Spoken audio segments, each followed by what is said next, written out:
अस्सलामुअलैकुम स्टूडेंट्स, आज हम करेंगे unit number 5 saving the environment की एक्सरसाइज। तो चलिए हम स्टार्ट करते हैं।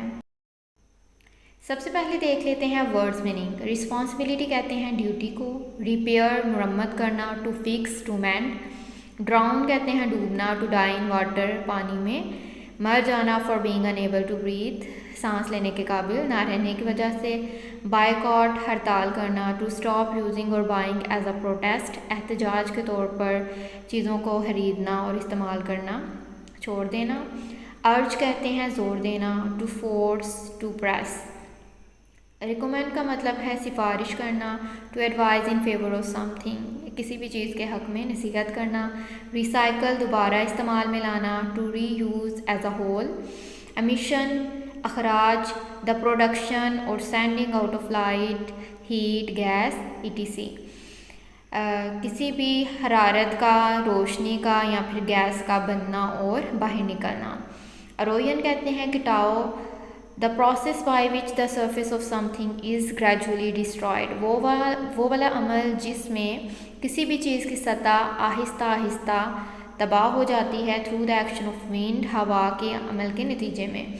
मॉइस्चर कहते हैं नमी को, very small drops of water पानी के बहुत छोटे कतरे, और अदर लिक्विड या दूसरा माया that are present in the air जो कि हवा में मौजूद हो। सो नेक्स्ट हम देख लेते हैं dialogue.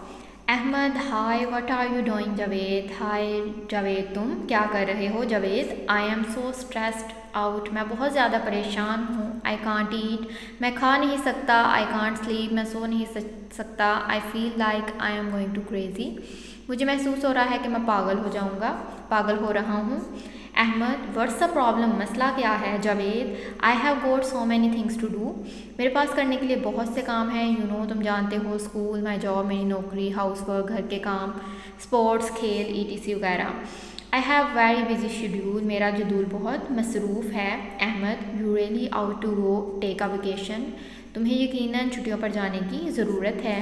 Y don't you go to hill station, तुम किसी पहाड़ी मुकाम पर क्यों नहीं जाते फॉर अ वीक, एक हफ्ते के लिए? Javed, oh I don't want to do that, मैं ऐसा नहीं करना चाहता। अहमद, वाई नॉट, क्यों नहीं? जावेद, इट्स सो बोरिंग, ये बहुत बोरिंग है। There is nothing special to do, वहाँ करने के लिए कुछ खास नहीं है। Ahmad, I don't get it, मैं समझा नहीं। You are complaining about how stressed out you are, तुम अभी शिकायत कर रहे थे कि तुम कितने ज़्यादा परेशान हो। But you don't even want some time to relax, लेकिन तुम पुरसकून होने के लिए कुछ वक्त भी नहीं चाहते। जावेद, ओके, अच्छा, I will think about it seriously, मैं संजीदगी से इसके बारे में सोचूंगा। It may not be a hill station, ये कोई पहाड़ी इलाका नहीं होगा। बट लेकिन I will try to get out of the city, लेकिन मैं शहर से बाहर जाने की कोशिश करूँगा। नेक्स्ट आ जाते हैं क्वेश्चन आंसर की तरफ। फर्स्ट वाला क्वेश्चन है, how have human beings polluted the environment, इंसानों ने माहौल को किस तरह से आलूदा किया है। सो फर्स्ट वाले क्वेश्चन का आंसर है यहाँ फर्स्ट पेज पे, human have not always been careful with natural resources, इंसान कुदरती वसाइल के बारे में शुरू से ही मुहतात नहीं रहे हैं। फॉर एग्जांपल, मिसाल के तौर पर कोई वेस्ट वाटर, हम पानी ज़ाया कर देते हैं बाय लेटिंग टैप रन्स, टूटियों को खुला छोड़कर, and by excessive watering of lawns, और अपने गार्डन्स यानी अपने बागात में ज़्यादा पानी देकर। वी पोल्यूट रिवर्स, हम दरियाओं को गंदा कर देते हैं, स्ट्रीम्स नदियों को, एंड ग्राउंड ज़मीनी वाटर पानी को, विद गार्बेज कचरे से, एंड टॉक्सिक वेस्ट और जहरीले मादों से। सो सेकंड वाला क्वेश्चन है, what are the causes of producing smoke, smoke बनने की क्या वजूहात हैं वो आपने बतानी है। सेकंड वाले क्वेश्चन का आंसर पेज नंबर 15 के बिल्कुल लास्ट पे है। बर्निंग ऑफ ट्रीज़, दरख्तों का जलना, वाइल क्लीनिंग लैंड, ज़मीनें साफ़ करते हुए, एमिशन फ्रॉम ब्रिक क्लीन्स, और ईंटों की भट्टियों में से अखराज, एंड व्हीकल्स, गाड़ियों में से huge amount of carbon dioxide की बड़ी मकदार का टू द एयर, हवा में। डेंस स्मोक क्लाउड्स, धुएँ के गहरे बादल, get mixed up with fog यानी धुंध के साथ मिक्स हो जाते हैं, मिल जाते हैं, और मॉइस्चर और नमी के साथ इन द एयर, हवा में, एंड कॉज स्मोक, और स्मोक की वजह बनते हैं। नेक्स्ट वाला क्वेश्चन है, व्हाट इज़ द एविडेंस, क्या सबूत है, टू सजेस्ट, ये बताने के लिए, that man is polluted the environment, कि इंसान जो है वो माहौल को आलूदा कर रहे हैं। थर्ड वाले क्वेश्चन का आंसर है फ्यूम्स फ्रॉम ओवर व्हीकल्स, हमारी गाड़ियों से निकलने वाले धुआं फैक्ट्रीज कारखानों से पोल्यूट द एयर, हवा को गंदा कर रहा है। High level of these fumes, इस धुएं की बढ़ती हुई सतह इन द एटमॉस्फेयर, फ़िज़ा में, may be changing the climate, अब हवा को तब्दील कर सकता है, ऑफ द एंटायर प्लानट, पूरे सियारे की। द अर्थ टेम्परेचर, ज़मीन का दर्जा हरारत, मे बी राइजिंग, बढ़ रहा है। Global warming can create many problems, global warming बहुत से मिसाइल पैदा। फोर्थ वाला हमारा क्वेश्चन है what measures we can take to reduce pollutions, हम पोल्यूशन यानी आलूदगी को कम करने के लिए क्या इकदाम कर सकते हैं। फोर्थ वाले क्वेश्चन का आंसर है we can put over efforts, हम अपनी कोशिशें डाल सकते हैं to work on behalf of the earth, ज़मीन के लिए काम करने में। सेट अ गुड एग्जाम्पल, अच्छी मिसाल कायम करें फॉर अदर्स, दूसरों के लिए। Try not to waste water, कोशिश करें पानी ज़ाया ना करें, और इलेक्ट्रिसिटी या फिर बिजली। प्रैक्टिस रिसाइकलिंग, रिसाइकलिंग की मशक करें। रिफ्यूजिंग टू बाय और use goods with excess packaging, बहुत ज़्यादा पैकेजिंग वाली चीज़ें खरीदने से या इस्तेमाल करने से इनकार करें। Recycle glass, cans, plastic and paper, शीशे को, कैंस को, प्लास्टिक और पेपर को रिसाइकल करें। फिफ्थ वाला क्वेश्चन है how can tree plantation improve the environment, शजरकारी किस तरह हमारे माहौल को बेहतर बना सकती है, इसके बारे में आपने बताना है। फिफ्थ वाले क्वेश्चन का आंसर इस लेसन के बिल्कुल लास्ट पे है। ट्री प्लांटेशन कैंपेन, शजरकारी मुहिम to enhance and implement the vision of Pakistan, Pakistan के विजन को बेहतर बनाने के लिए और लागू करने के लिए। Trees and other plants absorb the carbon dioxide that cause global warming, दरख्त और पौधे ग्लोबल वार्मिंग का सबब बनने वाले कार्बन डाइऑक्साइड को जज़ब कर लेते हैं। Thus we should plant more trees, इसीलिए हमें ज़्यादा दरख्त लगाने चाहिए। And protect the existing one, और पहले से मौजूद दरख्तों की हिफाजत करनी चाहिए। सिक्स वाला हमारा क्वेश्चन है what is damaging the ozone layer of the atmosphere, फ़िज़ा में मौजूद ओजोन की तह को क्या चीज़ नुकसान पहुँचा रही है। सिक्स वाले क्वेश्चन का आंसर है टॉक्सिन्स इन द एयर, हवा में मौजूद जहरीले मादे एंड अदर केमिकल्स और दूसरे केमिकल्स में भी damaging the ozone layer, ozone की तह को नुकसान पहुंचा सकते हैं। Ozone layers of the atmosphere, फ़िज़ा में मौजूद ओजोन की तह प्रोटेक्ट लिविंग थिंग्स, जिंदा जानदारों की हिफाजत करती है फ्रॉम द सन्स हार्मफुल रे, सूरज की नुकसानदा शुआओं से। विदाउट दिस प्रोटेक्शन, इस हिफाजत के बगैर मैनी लाइफ फॉर्म, ज़िंदगी की बहुत सी इकसाम इंक्लूडिंग ह्यूमंस, बशमूल इंसान, आर इन डेंजर, खतरे में हैं। होप सो आपको सारे क्वेश्चन आंसर क्लियर हो गए होंगे। तो नेक्स्ट वाला हम देखते हैं। नेक्स्ट अगेन हमारे वर्ड्स मीनिंग हैं। फर्स्ट वाला वर्ड है एक्सेसिव, एक्सेसिव का मतलब है ज़रूरत से ज़्यादा। Going beyond a normal limit, normal limit या नॉर्मल हद से बहुत ज़्यादा आगे बढ़ जाना एक्सेसिव कहलाता है। कोस्टल है साहली, of a near a coast, जो कि साहिल के पास हो। ह्यूज बहुत बड़ा, वेरी लार्ज। सेंसलेस बेहिस, अनकॉन्शियस। एक्सेस ज़रूरत से ज़्यादा होना, more than a particular amount. Toxin कहते हैं जहरीला, पॉइजनस। हैबिटेट मस्कन, नेचुरल होम और इन्वायरमेंट फॉर ऑर्गेनिज्म, जानदारों के लिए कुदरती रिहाइशगाह या फिर माहौल। वार्म कहते हैं गर्म को, a moderate degree of heat.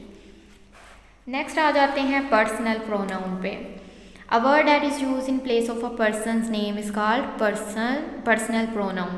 वो वाला लफ्ज़ जो किसी पर्सन शख्स की जगह पे इस्तेमाल होता है उसको हम पर्सनल प्रोनाउन कहते हैं। For example I, we, you, he, she, they, it, me, us, them, etcetera. Personal pronoun can be subjective pronouns and objective pronouns, ये सब्जेक्ट की जगह पे भी लग सकते हैं और ऑब्जेक्ट की जगह पे भी लग सकते हैं। नेक्स्ट क्वेश्चन है हमारा complete the sentence with pronouns for the noun given within the brackets, आपको ब्रैकेट्स में नाउन दिए गए हैं, उसको देखते हुए आपने यहाँ पर पर्सनल प्रोनाउन फिट करने हैं। फर्स्ट वाला है हमारा dash are brothers, Mahad and Fahad दिया गया है, महद एंड फाहद की जगह हम दे लगाएंगे। Is dash at school, your sister की जगह हम शी लगाएंगे। Dash work in the bank, यहाँ पे नज़र, मजहर और काजिम है, इन तीनों की जगह हम दे लगाएंगे। Dash is on the roof, the pigeon की जगह हम इट लगाएंगे। Dash are my pets, the cat and the dog, cat और डॉग की जगह हम दे यूज़ करेंगे। 6 वाला हमारे पास है डैश इज़ लॉक्ड, अब यहाँ पे डोर है, डोर की जगह इट यूज़ करेंगे। Dash live together my brother and I, अब माई ब्रदर और आई की जगह हम वी लगाएंगे। Dash are friends Qamar Saba and I, तो इसकी जगह वी लगाएंगे। Dash is going to Japan for higher studies Qasim, Qasim की जगह हम ही लगाएंगे। Dash is the biggest and animal, elephant की जगह इट लगाएंगे। Dash went to school without having breakfast, तो सालिहा है, सालिहा की जगह हम शी यूज़ करेंगे। होप सो ये आपको क्लियर हो गए होंगे। नेक्स्ट हम करते हैं होमोफोन्स। होमोफोन्स का हम पहले भी बहुत दफ़ा पढ़ चुके हैं, तो एक दफ़ा फिर पढ़ लेते हैं। A word that is pronounce like another word, ऐसा लफ्ज़ जो दूसरे लफ्ज़ की तरह ही बोला जाता है but is different in meaning और स्पेलिंग, लेकिन उसका मतलब और उसके स्पेलिंग मुख्तलिफ होते हैं, इस कार्ड होमोफोन, उसे हम होमोफोन कहते हैं। For example to, too and two, ये तीनों एक तरह से प्रोनाउंस हो रहे हैं लेकिन तीनों के मीनिंग डिफरेंट हैं, ये तीनों होमोफोन्स हैं। Use the words below in sentences to show their meaning, नीचे दिए गए वर्ड्स को आपने जुमलों में इस्तेमाल करना है ताकि इनका मीनिंग जो है मतलब वाज़िया हो जाए। फर्स्ट वाला है लो, लो का मतलब होता है कम होना। My salary is very low, मेरी तनख्वाह बहुत कम है। लॉ कहते हैं कानून को। बीइंग अ रिस्पॉन्सिबल सिटीज़न, एक ज़िम्मेदार शहरी होने के नाते वी शुड ओबे लॉ, हमें कानून की पैरवी करनी चाहिए। साइट कहते हैं मंज़र को। Wow what a beautiful sight it is, वाह क्या मंज़र है, क्या खूबसूरत मंज़र है। साइट कहते हैं जगह या मुकाम को। We visited the site for new school, हमने न्यू स्कूल की जगह का दौरा किया। वर्ड कहते हैं लफ्ज़ को। Your action should always speak louder then your words, तुम्हारे अमाल तुम्हारे लफ्ज़ों से ज़्यादा बुलंद होने चाहिए। वर्ड कहते हैं दुनिया को। World has become a global village, दुनिया एक आलमी गांव बन गई है। थ्रू का मतलब है ज़रिए। I looked through the window, मैंने खिड़की में से देखा, खिड़की के ज़रिए देखा। थ्रो फेंकना। Don't throw the garbage on the road, सड़क पर कचरा मत फेंको। चेक कहते हैं देखना। प्लीज़ रीचेक योर टेस्ट, मेहरबानी फरमाकर अपना टेस्ट दोबारा चेक करें। चेक कहते हैं बैंक के कागजात वगैरह। I have deposited cheque in the bank, मैंने बैंक में अपना चेक जमा करवा दिया है। नेक्स्ट आ जाते हैं अपॉस्ट्रॉफी की तरफ। The apostrophe is used in English language in 3 ways, English ज़ुबान में, अंग्रेज़ी ज़ुबान में हम अपॉस्ट्रॉफी को 3 तरीक़ों से इस्तेमाल कर सकते हैं। फर्स्ट वाला तरीका है indicate dropping out of letter in contraction, जब हमने लफ्ज़ को इकट्ठा जोड़ के लिखना होता है और उसमें से कुछ लेटर को ड्रॉप आउट करना होता है यानी निकालना होता है, तब हम इसका यूज़ करते हैं। नंबर्स इन अ डेट, या फिर डेट में नंबर्स के दौरान भी हम इसको इस्तेमाल कर सकते हैं। जैसे डू नोट में कुछ लेटर्स को हमने ड्रॉप आउट करना है और उनको कॉन्ट्रैक्ट करना है, तो इसको हम डोंट इस तरह अपॉस्ट्रॉफी मार्क लगा के टी लगा देंगे। उसके बाद है 2008, इसको जब हमने कॉन्ट्रैक्शन में लिखना है तो 08, उससे पहले हम अपॉस्ट्रॉफी मार्क लगाएंगे। सेकंड वे है इसका to form the plurals of letter, letter के जब हमने प्लूरल्स यानी जमा बनाने हैं। न्यूमरल्स नंबरों के दौरान, एंड साइंस और साइंस के दरमियान लगाते हैं। जैसे टीज़, अब लेटर टी है, ज़्यादा टी होंगे तो टीज़ पढ़ेंगे, ज़्यादा 7 होंगे तो 7s पढ़ेंगे, ज़्यादा 8 होंगे तो 8s पढ़ेंगे। To form the possessive of noun of an infinitive pronoun और एन इन्फिनिटिव प्रोनाउन, जब हमने किसी चीज़ की पोजेशन वगैरह शो करनी हो या इन्फिनिटिव प्रोनाउन बताने हो तब हम इसका यूज़ करते हैं। जैसे अमजद्स, समबडीज़। होप सो ये तीनों पॉइंट आपको क्लियर हो गए होंगे। नेक्स्ट हम देखते हैं use an apostrophe and S to form the plurals of letters, numeral, signs and the words.